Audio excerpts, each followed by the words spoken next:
Our discourse today is poisoned by irony. This has become pretty commonplace to say, and I do think there is a fair bit of truth to it. But, if I'm honest, I also think that we have only scratched the surface of what irony is and how it is wreaking havoc on our ability to exchange ideas. So, I want to look at the impact of irony on us, our discussions, and our societies. Of course, I won't be able to give some comprehensive guide to the topic, but I do hope that this can give people a slightly new way of looking both at irony itself and why we should be much more thoughtful in how we approach it. If used well, irony is one of our greatest cognitive tools. But if we're not careful, we could end up as outright, totally ironic nihilists. So first, what the hell even is irony, and why do we use it? My name is Joe Foley, and this is Unsolicited Advice. 1. Isn't it ironic? The word irony is surprisingly polysemous. That is, it has many meanings. As Alanis Morissette demonstrated, sometimes irony just refers to a sense of slightly poetic misfortune. Sometimes irony is equated with a fitting comeuppance, like a thief getting burgled when he too was out on a robbery. There is dramatic irony, which is where the audience in a play or a film know something that the characters don't. People can like things ironically, and we'll see what that means a little bit later. There seems to be no end to the applicability of this bizarre word. So, I'm going to clarify exactly what I mean when I say irony in the context of this video. I'm talking about a particular stance that, in theory, you could take towards anything, but is found most often in speech. In this case, the ironic stance is defined by an implicit distance between the speaker and what they're saying. That is, they're talking sort of as if in someone else's voice. I largely take my analysis here from the cognitive linguists Dan Sperber and Deirdre Wilson, who are something of an academic powerhouse in that field. Just saying this can seem a little bit abstract, so let's go through a few examples. The most common form of this type of irony is probably just sarcasm. So if I were to say, "Oh, it's lovely today," when it's raining cats and dogs, I obviously don't mean the literal content of my words. I mean that the weather is miserable. I am, in effect, really disowning the statement as I say it. This is also the most obvious type of irony, since what I actually mean is the direct opposite of what I've said. You could easily translate the actual communicated meaning as, "It is not lovely today." However, this analysis also works for less straightforward types of ironic speech. To borrow Sperber and Wilson's example, imagine that a child has just finished last in a running race. One of the other children turns to their friend and says, "It's a bird, it's a plane, no, it's Superman." If we treated this merely as sarcasm, and so just inserted "not" in front of the statements, we would then interpret the child as saying, "It's not a bird, it's not a plane, no, it's not Superman." But this doesn't quite capture his entire meaning. He is implying something else, namely that this child is unusually slow, and the method he's doing to get there is important. Sperber and Wilson analyze this as the child deliberately imitating the famous line from the Superman comics in order to draw out the contrast between what that statement would apply to and this slow child. Even in cases of straightforward sarcasm, the statement's meaning is inverted by means of disowning its contents and indicating that you are, roughly speaking, playing a character. Outward signs of this, like putting on a silly voice, are often referred to as markers of irony, as they communicate the fact that someone's talking ironically to their listeners. It's important to note that Sperber and Wilson only ever really intended this analysis to apply to verbal irony, that is, irony in statements, and their full account actually includes a fair bit of semantic analysis and a heavy employ of the use-mention distinction, but we don't need to get into that now. My point is, we can use this general insight to inform what we might call the ironic stance or the ironic attitude. That is, an attitude where you do something while also detaching yourself from that action, statement, or feeling. Take, for example, the case of liking something ironically. Like many people, one of my absolute guiltiest pleasures are the Twilight films, because they're sort of clumsy and cringe, but also eminently fun. This began with a stage of liking it ironically, where I would enjoy the films, but also subtly distance myself from my own enjoyment. I would, in effect, be acting the part of someone who straightforwardly enjoys the film, while at the same time declaring openly that this was some kind of pretense. I learned to like the films through considering them so bad that they're good. And so I had a phase where if you'd have asked me if I did like the films, I would have said, oh, I don't really like them. I just like them ironically. An incredibly manly friend of mine has done the same thing with Taylor Swift. He began by listening to her almost as a joke, with the attitude of, isn't it funny that a burly big guy like me would listen to Taylor Swift? He would probably claim that that's still what he's doing. But whether he admits it or not, I think that it's fair to say that by the time it's what you listen to in private in a bubble bath, it's no longer fully ironic. But before we move on, if there's one thing that I unironically love, it's critical thinking and logic, which is why I recommend you check out today's sponsor, Brilliant. We all know that studying subjects like maths or science or programming can be really challenging. These can get very abstract rather quickly, which often presents real difficulties for many, many students. But this is where Brilliant comes into play. They have courses on a huge variety of topics, from programming with functions to probability theory to learning the ins and outs of large language models. And each one is crafted by award-winning research teams. And the great thing is, Brilliant's learning is all structured around completing activities to gradually master a topic, and this active learning approach both improves retention and just generally keeps things interesting. It's also a great antidote to social media doom scrolling, since if you have their app, you can complete lessons or exercises wherever you happen to be, rather than spending the afternoon dealing with someone's ironic hot takes on Twitter. If you want to improve your own critical thinking skills, then you should check out the logic courses on Brilliant, which will just let you see what logic is all about. And with even foundational logic, the whole world is that bit clearer. To try everything Brilliant has to offer for free for a full 30 days, visit brilliant.org/unsolicited advice or scan the QR code on screen. Or you can just click the link in the description, whichever you prefer.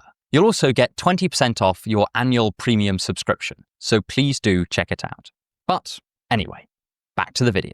The advantage of this kind of analysis is that we can immediately see both that things can be more or less ironic and that you can be ironic about different parts of something. I'll clarify what I mean. For instance, in the case of me going from ironically liking Twilight to straightforwardly enjoying watching it, it was not that one moment it was fully ironic and the next it suddenly became fully sincere. It was that gradually over time, the distance I placed between myself and my enjoyment of the film shrank until it more resembled sincerity than irony.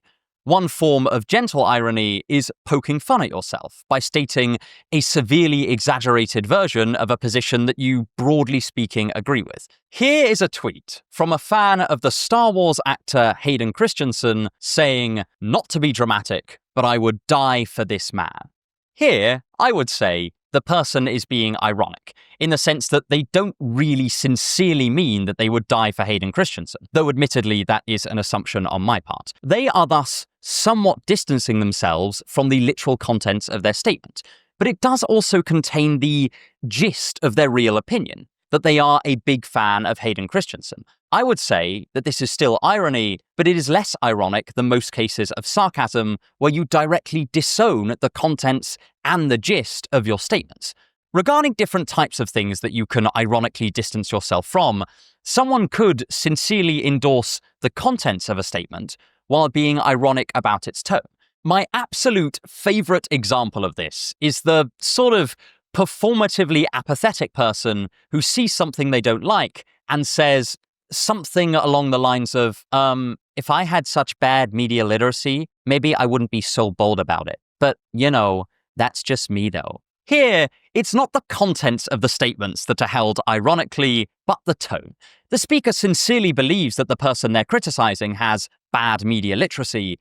The ironic part is how they're saying it. They are pretending that they care less than they clearly do. If they truly were this apathetic, then they wouldn't have said anything in the first place. Of course, This is a blurry line, because the content of a statement is partly determined by its tone, but you get the general idea. Here, the literal meaning is actually endorsed as, roughly speaking, true, but it's largely the tone that is ironic. To give another example of broad irony, this time in the form of an action, a friend of mine is a gay man who was in the closet for a very long time. When he was younger, he would quite often kiss other men as a joke, or ironically. Since this was, deep down, an expression of his true feelings, I think most people would rush to say that this was never ironic at all. But having spoken to him about it, I would probably disagree. To hear him tell it, he genuinely did mean these actions ironically at the time, in the sense that he would do something romantic with another man while distancing himself from those actions. By his account, it was only later that it became fully unironic, when he felt like he was able to completely own his own feelings. I wanted to bring this up because I think it perfectly demonstrates that the ironic stance truly does include a lot more than simply speech. What these last three examples also show is that irony can also be used as one step along the road to a genuine sincere belief, or a genuine sincere enjoyment, or genuinely doing something with your whole chest, to borrow a slang term. In the case of Twilight, the ironic enjoyment gradually gave way to simply liking it, and in my friend's case, the distancing decreased as he felt more and more comfortable with his sexuality. Since we've defined irony as simply putting distance between you and your action or statement, or just not talking entirely in your own voice, this leaves it open that sincere beliefs or positions can be put forward in an ironic or semi-ironic way. Things are not as simple as, if someone is doing X ironically, then they actually think the opposite of X. Irony is a much subtler beast than we often consider, and I think this is absolutely key to examining both its strengths and its weaknesses. And let's begin with those strengths. Because as much as it's become cool to hate on irony, we can forget that it's one of our most versatile cognitive and linguistic tools. Though, as we'll see, even these benefits contain some measure of risk. 2. Exploring and experimentation. Honesty is about as unproblematic a virtue you can support. To say you like honesty or like people who are honest is about as informative as saying that you don't want to see puppies subjected to gladiatorial combat for the amusement of serial killers. It is in no way controversial. Yet, at the same time, it is sometimes unclear in a given case what our honest opinions might be. If you were to ask me what my honest opinion was on a topic that I had never thought about much before, and then question me deeply about it, you would probably find I held flawed, idiotic, and highly contradictory opinions. It would be tempting then to accuse me of dishonesty, as I'd said one thing and then almost immediately said the opposite of that thing. But I think that would be a little bit premature. The reason that I contradicted myself was not because I was dishonest or lying, but because I didn't really have a committed opinion as of yet. I was spitballing. And it is in this spitballing stage of belief formation, or we might call it toying with ideas, that I think irony can actually be incredibly valuable. This is perhaps most easily seen in teenagers. This is hardly an original observation by me, but teenagers tend to change their opinions an awful lot. I distinctly remember a friend of mine at school who, between the ages of 14 and 17, lurched precipitously between belief systems at a rate that would terrify the most unprincipled of politicians. One week he was a communist, the next he was a Tory, then he was a liberal, and then he was shouting about some incredibly fringe issue that I'd never heard of before. He was, over the course of these 3 brief years, Christian, atheist, Buddhist, had a brief flirtation with Islam before settling on some amalgamation of different Eastern spiritual traditions, all sort of vaguely related to Taoism. Now, at the time, this seemed incredibly baffling to me. But in hindsight, it makes a certain sort of sense. He was figuring out what he thought about the world, and he was trying on different ideologies and belief systems to explore these areas. He was not doing this with a conscious sense of irony, but it did make me realize that being self-awarely ironic about a set of opinions is actually a pretty great way to explore a viewpoint that you're not yet totally convinced by. I think this is probably best done in an environment set up specifically for this kind of thing. One of the genuinely great things about the internet is the existence of explicitly ironist discussion forums, where people can chat about a topic while explicitly not committing to whatever opinion they're putting forward. I've actually used this kind of thing before to explore different positions, since it can be very helpful to ask someone else to critique your adopted viewpoint. And since you're just testing the idea out, it's also very easy to abandon or revise it if you find an unfixable problem or are presented with a more defensible viewpoint. I have seen some people compare ironic discourse to the philosopher Harry Frankfurt's idea of bullshit. To remind everyone, Frankfurt defines bullshit as not simply statements that are false, but those which show no concern for either truth or falsity. So some adverts might contain a lot of bullshit because regardless of whether or not their claims are true, they would have said them anyway. But I don't think that ironic dialogue is necessarily total BS. In certain contexts, namely the ones to do with exploring opinions before coming to an ultimate conclusion, a measure of distance between yourself and your statements actually makes an awful lot of sense, since it's being used as a stepping stone to finding the truth. I do think that some irony can also be BS. I just don't think that there's such a neat connection between these ideas. I also don't necessarily think that this strength stops at exploring merely opinions or beliefs. A slightly ironic attitude towards behavior can also help us explore different, broad approaches to life itself. The Russian author Leo Tolstoy famously had quite an extreme midlife crisis and conducted a series of what we might call philosophical experiments on himself to see what kind of life he would find most fulfilling and what would, in practice, rescue him from despair. He first tried to ignore the crisis, then tried to bury himself in hedonism, and then he tried to go on living despite having a hopeless attitude towards everything. He found that none of these experiments worked, and eventually he became a Christian. In each case, we see that Tolstoy is performing something analogous to ironic action. He doesn't throw himself wholeheartedly into any of these positions, but regards them as hypotheses that he is testing. He even begins his exploration of Christianity in a very similar way. At first, he doesn't really believe in it, but he decides to act as if he does for a little while.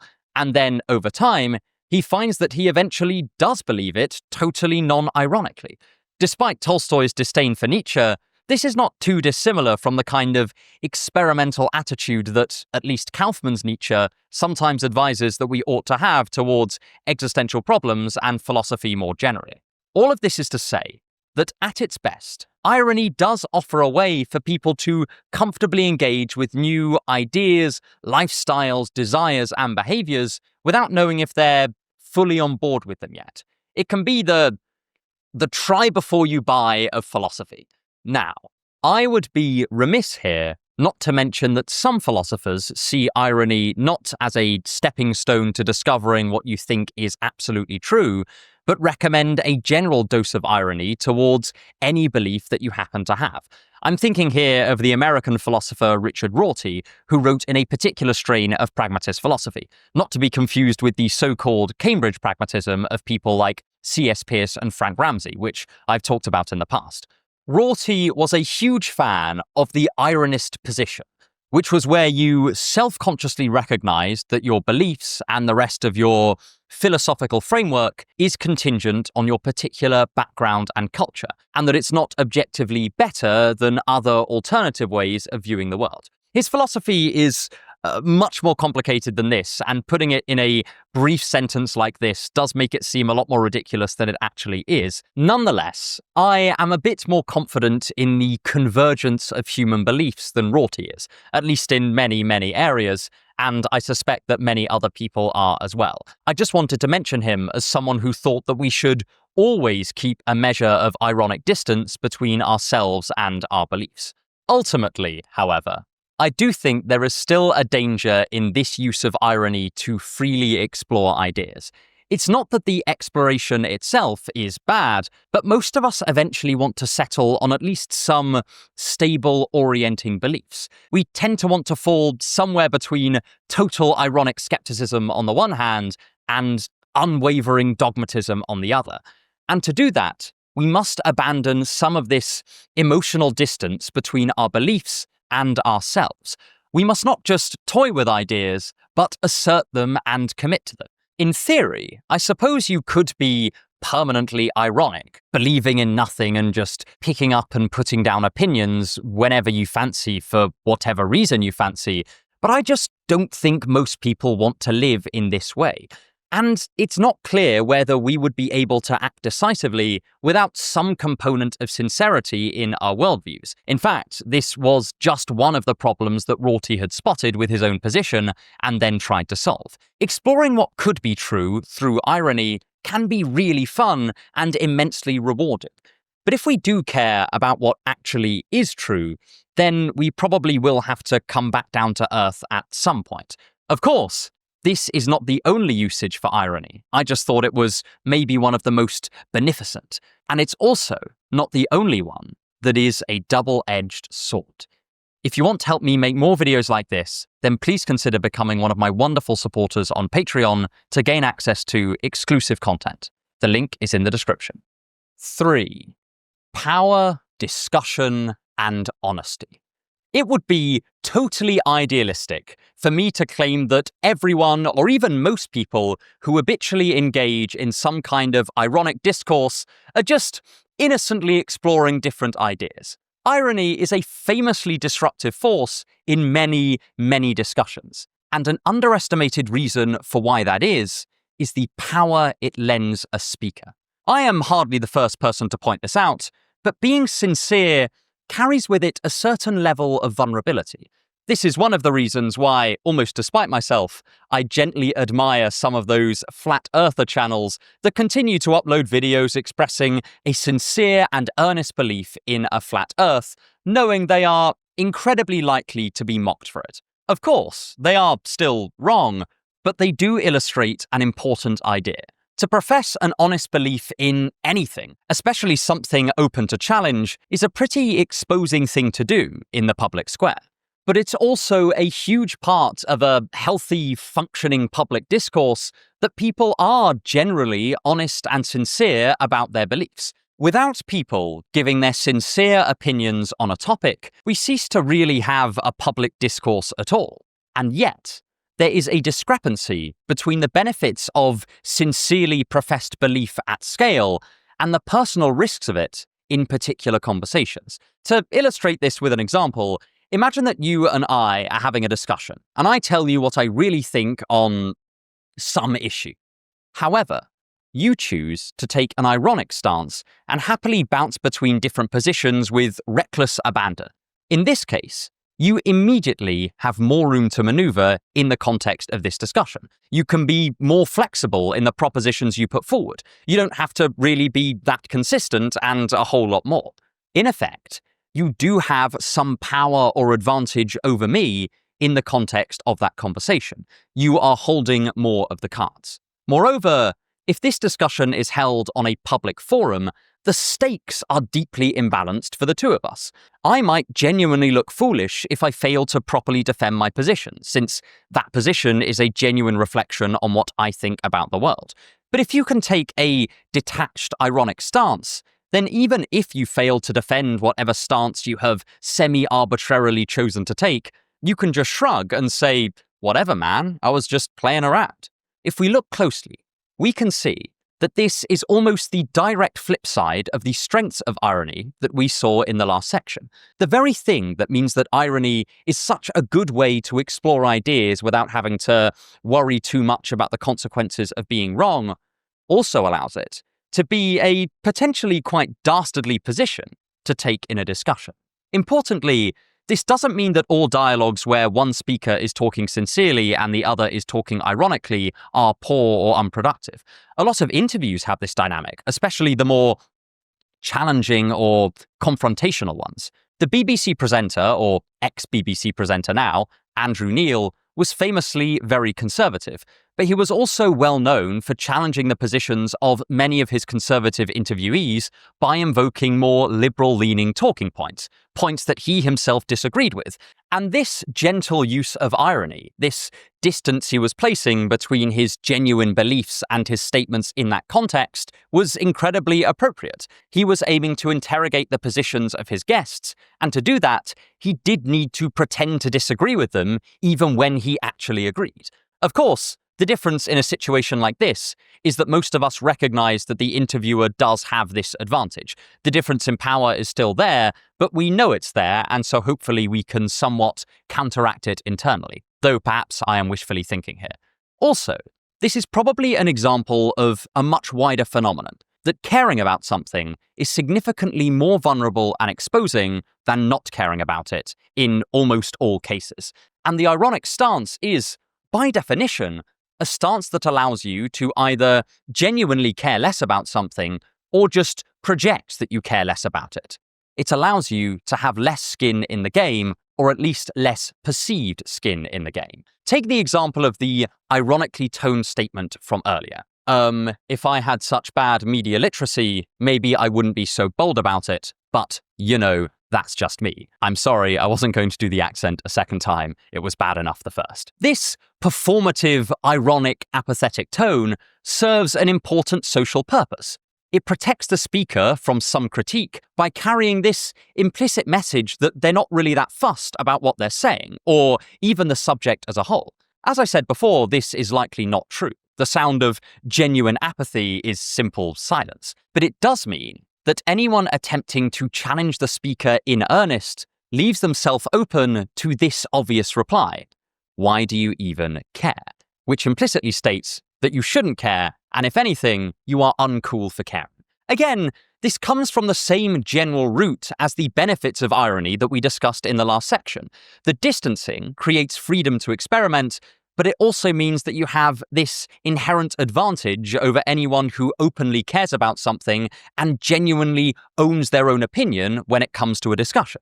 As many people have pointed out, a permanent ironic stance is particularly prevalent online. And I suspect that part of the reason for this is the relative anonymity of online spaces. One of the main things that inevitably ties us to our opinions and our expressed opinions in real life is the fact that we can be identified repeatedly because we always have the same body. And so someone can compare our actions and our beliefs over time. This does prevent us from being permanently ironic, at least in practice. We can play with opinions for a time, but the people around us value consistent behavior, and so there is a general incentive for us to have some kind of stability in our beliefs, our values, and our actions. Notice I did say stability. It doesn't quite amount to sincerity. In theory, you could be consistently insincere in a single set of beliefs, but that would mean that, at least to the outside world, this would just be your set of beliefs. Let's put it this way. If someone that you knew believed different things and behaved very differently every time you saw them, you probably wouldn't want to see them that often. This would be vaguely unsettling, and it would be incredibly difficult to build a friendship with them because you wouldn't really know who they were. They'd have a totally inconsistent personality. In the online world, however, there is no such constraint. It is very telling that the social media spaces known for being steeped in irony are also the ones where people's accounts are not necessarily connected to their real names, and even more so on platforms where you aren't even tied to a permanent username. A website absolutely notorious for a culture of extreme irony is 4chan, where users don't even need to sign up to the site, and they can post totally anonymously without even a stable account name or a stable pseudonym. I'm not sure how you could empirically study this at scale, since at the moment the reliable detection of irony by large data processors is pretty tricky, but I would wager that there would be some kind of correlation between the dominance of irony within an online space and the extent to which members of that space can be recognized by a permanent identity, plus how closely that permanent identity is linked to their real-life existence. I could be wrong, but that's just my estimation.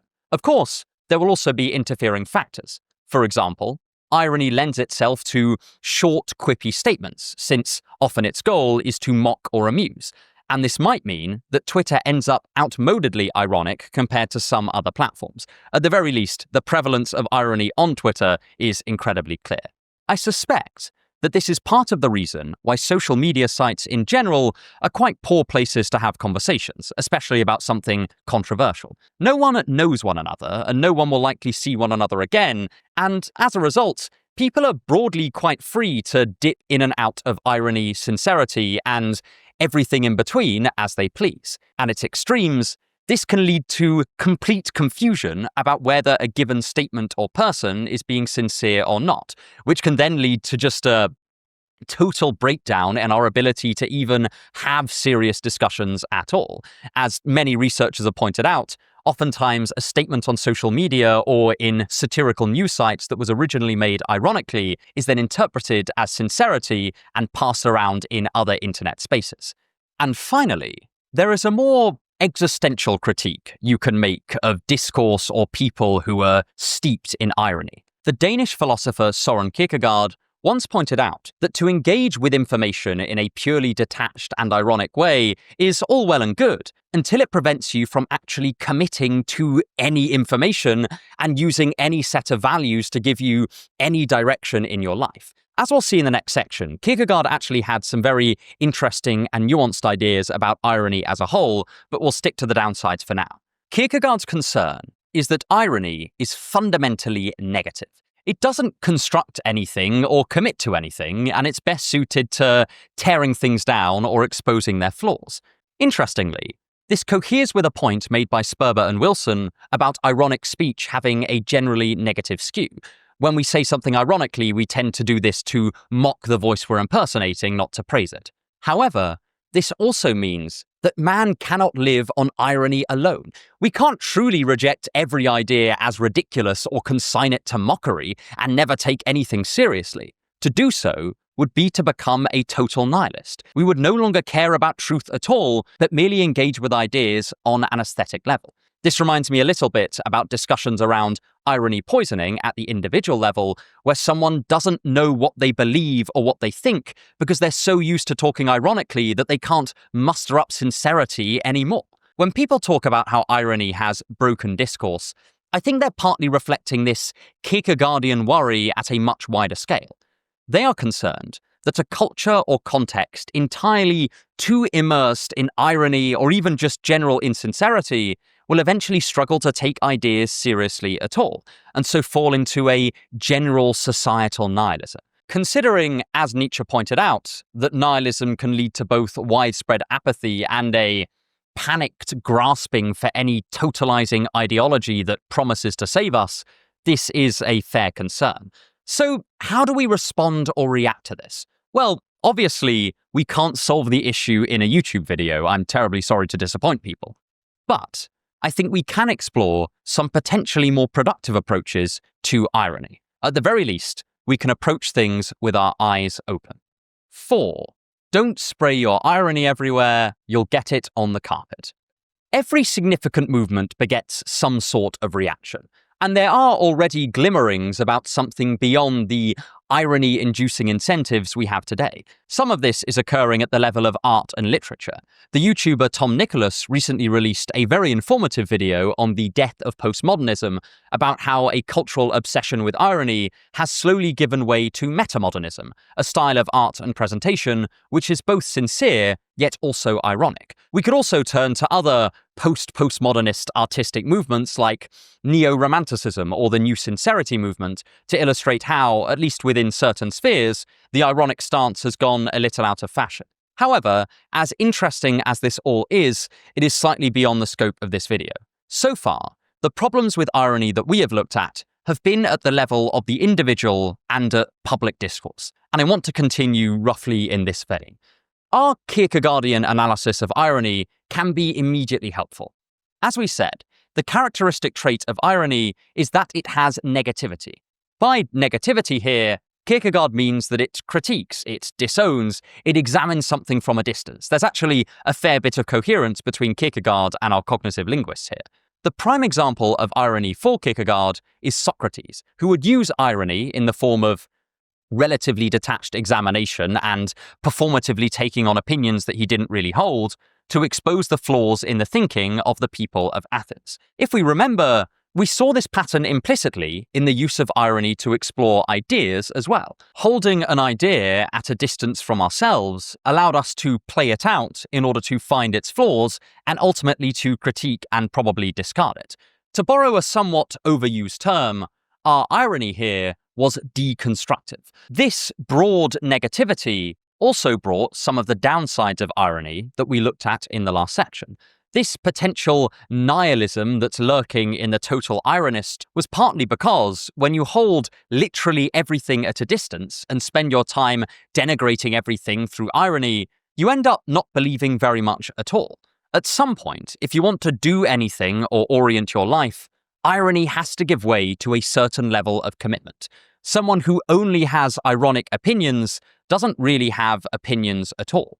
However, this is the point where I see many people set up a stark dichotomy between irony on the one hand and sincerity on the other, and say that everything ironic is bad and everything sincere is good.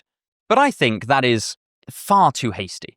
As the example of Socrates shows, an ironic stance can promote critical thinking, and we do want to preserve our ability to explore ideas that we've not fully committed to, and irony is incredibly helpful for this. On the other hand, if we lean too far in this direction and we are left with nothing to believe in, then we will also have nowhere to stand. At this point, another tempting solution can emerge, that we just need to find this mythical middle ground between irony and sincerity. But I would ultimately push back on this as well.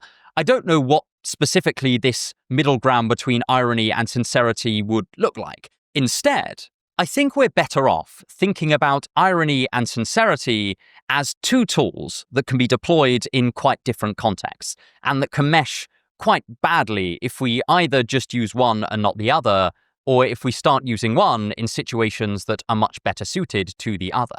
After all, although in the last section we looked at the downsides of adding irony to a sincere conversation, sincerity can just as easily disrupt a nice bit of irony.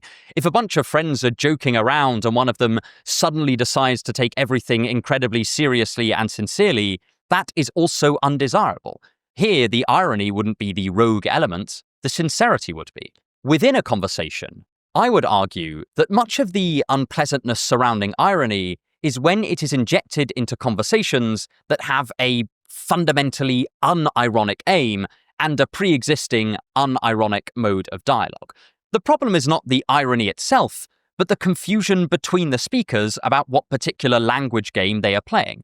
One set of speakers thinks they're having a sincere discussion with all the inherent vulnerability that goes along with that, while another set of speakers aims to speak ironically and so has seized an advantage at the cost of the rules of the game.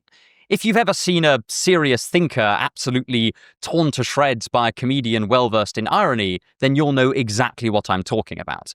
It is the mismatch which can bring about the downsides. And so one answer could be to just clarify the type of dialogue at play so that everyone is in on the game. However, things are not this simple. For one, if somebody's using irony to seize the advantage in a discussion, they are unlikely to immediately point this out or cede that territory to their interlocutor.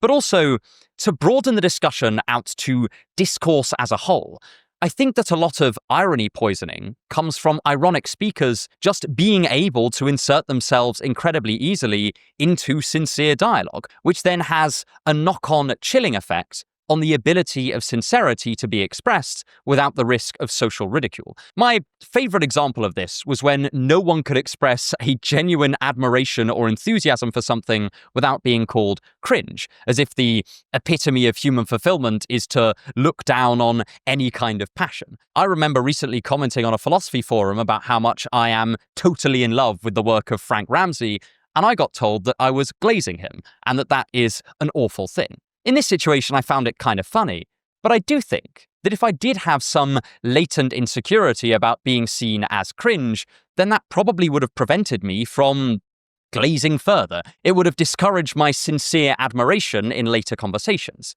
And at scale, I worry that this cross-contamination between sincerity and irony has made being sincere much more difficult due to that difference in power we spoke about earlier, and the risk of being ridiculed by another ironic speaker. We can think of public discourse here as a little bit like an ecosystem, but where you can choose to be either, roughly speaking, an ironic predator or sincere prey, depending on whether you choose to engage sincerely or not. Each person chooses to be sincere, knowing that they take on a risk. They are acting against their own short-term self-interest. But if we're not careful, then those sincere engagers will eventually be driven to near extinction because they are at a disadvantage versus these ironic predators. Of course, whether someone's being ironic or sincere normally depends on what they're talking about. Somebody can be an ironic predator, to use that metaphor, in one conversation and a sincere prey in another.